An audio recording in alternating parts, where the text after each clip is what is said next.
Arab Saudi, MBS singkirkan Wahabi dan mendorong peradaban Arab. Tersebar di media, putra mahkota Kerajaan Arab Saudi, Pangeran Muhammad bin Salman atau MBS, yang secara tegas menyatakan bahwa ajaran Wahabi tidak perlu diikuti lagi. Dia menyatakan dalam sebuah acara wawancara televisi yang dipandu oleh Abdullah Al-Mudaifer yang menyentak Arab Saudi, sekaligus menyejukkan bagi warga Saudi yang menginginkan perubahan kehidupan sosial dan kenegaraan terkait dengan hak asasi manusia dan hak perempuan.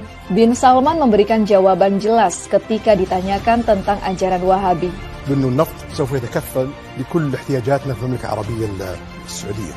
Ketika kita berkomitmen untuk mengikuti ajaran ideologi tertentu atau cendekiawan tertentu, ini berarti kita mendewakan manusia. Bin Salman menambahkan, tidak ada aliran pemikiran yang tetap dan tidak ada orang yang sempurna. Kita harus terlibat dalam interpretasi teks-teks Al-Quran yang berkelanjutan dan hal yang sama berlaku tradisi-tradisi yang diajarkan Nabi. Lebih lanjut, MBS memberikan pencerahan yang sangat jelas tentang Al-Quran dan tradisi yang diajarkan Nabi sebagai pedoman yang mengedepankan kemanusiaan.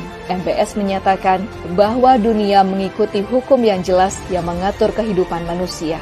Peran kami para penguasa Saudi, kata MBS, adalah untuk memastikan semua hukum yang disahkan di Arab Saudi tidak bertentangan dengan kepentingan kita Arab Saudi. Wahabi tidak hanya dilihat sebagai penghambat kemajuan dan modernisasi, namun sekarang Wahabi dianggap tidak berguna sama sekali bagi eksistensi Arab Saudi.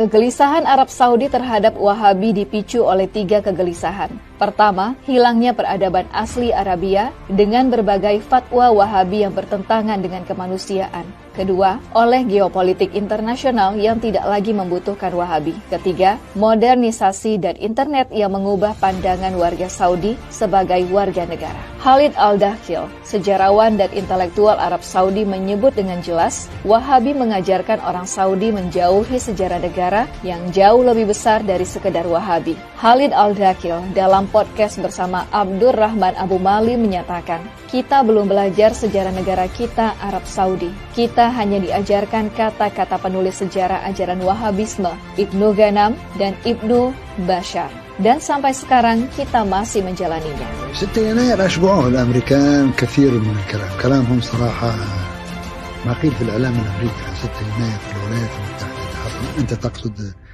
Saudi Arabia didirikan berdasarkan aliansi untuk membangun kekuasaan antara Muhammad bin Saud dan Muhammad bin Abdul Wahab pada tahun 1744.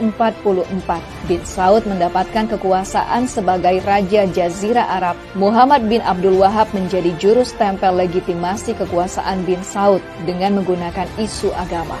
Sejak saat itu, Saudi Arabia dan ajaran Wahabi menjadi satu kesatuan.